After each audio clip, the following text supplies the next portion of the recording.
Iran যুদ্ধ কি দীর্ঘায়িতই হচ্ছে? ইরানের বিরুদ্ধে অভিযান চালাতে কুর্দিদের প্রস্তুত করছে সিআইএ।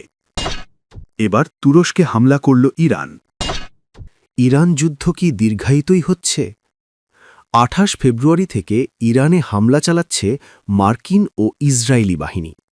এ হামলায় ইরানের সর্বোচ্চ ধর্মীয় নেতা আয়াতুল্লাহ আলী খামেনি নিহত হয়েছেন। এই যুদ্ধের ক্ষয়ক্ষতি কম হয়নি, তবুও সংঘাতে হ্রাস টাগার কোনো লক্ষণ নেই। মার্কিন কর্মকর্তারা ইতোমধ্যে স্বীকার করেছেন যে যুদ্ধটি স্বল্পমেয়াদী নাও হতে পারে। জয়েন্ট চিফস অব স্টাফের চেয়ারম্যান জেনারেল ড্যান কেইন বলেছেন, আরও হতাহতের আশঙ্কা রয়েছে। মার্কিন প্রতিরক্ষামন্ত্রী পিট হেগসেথ বলেছেন, এটি ইরাক যুদ্ধের মতো দীর্ঘমেয়াদী নয়, তবে দীর্ঘ যুদ্ধের সম্ভাবনা অস্বীকার করার প্রয়োজনীয়তাই এই আশঙ্কার ইঙ্গিত দিচ্ছে বলে বিশ্লেষকদের মত। ইসরায়েলের প্রধানমন্ত্রী বেনিয়ামিন নেতানিয়াহুও একই ধরনের বক্তব্য দিয়েছেন। এতে বোঝা যাচ্ছে, প্রত্যাশিত সাফল্য না আসায় যুক্তরাষ্ট্র ও ইসরায়েল নতুন কৌশল খুঁজছে। মার্কিন পররাষ্ট্রমন্ত্রী মার্কো রুবিও জানিয়েছেন, যুক্তরাষ্ট্রের লক্ষ্য এখন ইরানের ব্যালিস্টিক ক্ষেপণাস্ত্র সক্ষমতা ধ্বংস করা।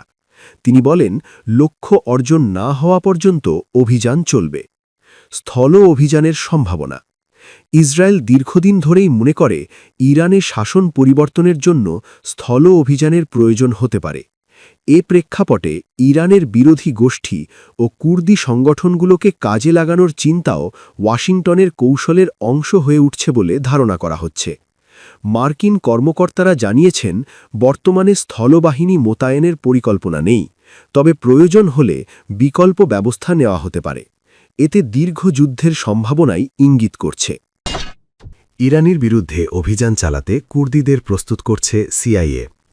ইরানের ভেতরে সম্ভাব্য অস্থিরতা উস্কে দিতে কুর্দি সশস্ত্র গোষ্ঠীগুলোকে ব্যবহার করার পরিকল্পনা নিয়ে কাজ করছে যুক্তরাষ্ট্রের গোয়েন্দা সংস্থা সিআইএ। এই পরিকল্পনার বিষয়ে অবগত একাধিক সূত্রের বরাতে এ তথ্য জানিয়েছে মার্কিন সংবাদ মাধ্যম সিএনএন। প্রতিবেদনে বলা হয়েছে, প্রেসিডেন্ট ডোনাল্ড ট্রাম্প প্রশাসন ইরানের বিরোধী গোষ্ঠী এবং ইরাকের কুর্দি নেতাদের সঙ্গে সামরিক সহায়তা নিয়ে সক্রিয় আলোচনা চালাচ্ছে। ইরান ইরাক সীমান্তে সক্রিয় ইরানি কুর্দি সশস্ত্র গোষ্ঠীগুলোর হাজার হাজার যোদ্ধা রয়েছে, যারা মূলত ইরাকের কুর্দিস্তান অঞ্চলে অবস্থান করে। এবার যুদ্ধ শুরু হওয়ার পর এসব গোষ্ঠীর কয়েকটি প্রকাশ্যে বিবৃতি দিয়ে আসন্ন সামরিক পদক্ষেপের ইঙ্গিত দিয়েছে এবং ইরানের সেনাদের পালিয়ে যাওয়ার আহ্বান জানিয়েছে। ইরানের Islamic revolutionary guard corps IRGC ইতোমধ্যে কুর্দি গোষ্ঠীগুলোর উপর হামলা চালাচ্ছে। মঙ্গলবার তারা জানায়, ডজন ডজন ড্রোন দিয়ে কুর্দি বাহিনীকে লক্ষ্য করে হামলা করা হয়েছে।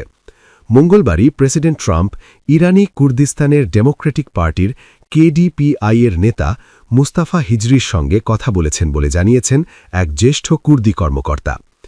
কেডিপিআই ছিল আইআরজিসির হামলা হওয়া গোষ্ঠীগুলোর একটি। ওই কর্মকর্তা জানান, ইরানের পশ্চিমাঞ্চলে সম্ভাব্য স্থল অভিযানে আগামী কয়েকদিনের মধ্যেই ইরানি কুর্দি বিরোধী বাহিনী অংশ নিতে পারে। তিনি বলেন, আমরা বিশ্বাস করি এখন আমাদের বড় সুযোগ এসেছে। তিনি আরও বলেন, এসব মিলিশিয়া যুক্তরাষ্ট্র ও ইসরায়েলের সমর্থন পাওয়ার আশা করছে। রোববার ট্রাম্প ইরাকের কুর্দি নেতাদের সঙ্গেও কথা বলেছেন। সে সময় ইরানে মার্কিন সামরিক অভিযান এবং যুক্তরাষ্ট্র ও কুর্দিরা কিভাবে একসঙ্গে কাজ করতে পারে তা নিয়ে আলোচনা হয়েছে। এই তথ্য দিয়েছেন দুইজন মার্কিন কর্মকর্তা এবং আলোচনার সঙ্গে পরিচিত আরেকটি সূত্র। এ তথ্য আবার প্রথম প্রকাশ করে অ্যাক্সিয়স। তবে ইরানি কুর্দি গোষ্ঠীগুলোকে অস্ত্র দেওয়ার যে কোনো প্রচেষ্টার জন্য ইরাকি কুর্দিদের সহযোগিতা দরকার হবে, যাতে অস্ত্রগুলো ইরাকের কুর্দিস্তান অঞ্চল দিয়ে পরিবহন করা যায় এবং সেখান থেকেই অভিযান শুরু করা যায়। এবার তুরস্কে হামলা করল ইরান। দখলদার ইসরায়েল ও যুক্তরাষ্ট্র যৌথভাবে ইরানে হামলা চালিয়ে পুরো মধ্যপ্রাচ্যে আগুন জ্বালিয়ে দিয়েছে। গত ২৮ ফেব্রুয়ারির ওই আগ্রাসনের পর হাতের মুষ্টি ছেড়ে দিয়েছে তেহরানও। ঝাঁকে ঝাঁকে ক্ষেপণাস্ত্র ও ড্রোন ছুটছে উগ্র ইহুদিবাদী ভূখণ্ড ও উপসাগরীয় দেশগুলোয় মার্কিন স্বার্থসংশ্লিষ্ট স্থাপনা লক্ষ্য করে। এবার জানা গেল, তুরস্কেও ক্ষেপণাস্ত্র হামলা চালিয়েছে ইসলামী প্রজাতন্ত্র। এদিকে আঘাত আসতে পারে এমন সম্ভাব্য সব মার্কিন স্থাপনায় প্রতিশোধমূলক আক্রমণ করছে ইরান। এর অংশ হিসেবেই তুরস্কের উদ্দেশ্যে ক্ষেপণাস্ত্রটি ছোড়া হয়ে থাকতে পারে। আজ বুধবার ৪ মার্চ তুরস্ক জানিয়েছে, ইরান থেকে উৎক্ষেপণ করা একটি ব্যালিস্টিক মিসাইল আঙ্কারার দিকে আসছিল। সেটি তুরস্কের আকাশসীমায় প্রবেশের আগেই ন্যাটোর আকাশ প্রতিরক্ষা ব্যবস্থা রুখে দিয়েছে। তুরস্কে সরাসরি মার্কিন সামরিক ঘাঁটি নেই, তবে দেশটিতে পশ্চিমা সামরিক জোট ন্যাটোর ঘাঁটি আছে। আঙ্কারা নিজেও এই জোটের সদস্য। এ কারণে সেখানে ন্যাটোর ঘাঁটিসহ বিভিন্ন স্থাপনা আছে এবং সেগুলো যৌথভাবে ব্যবহার করা হয়।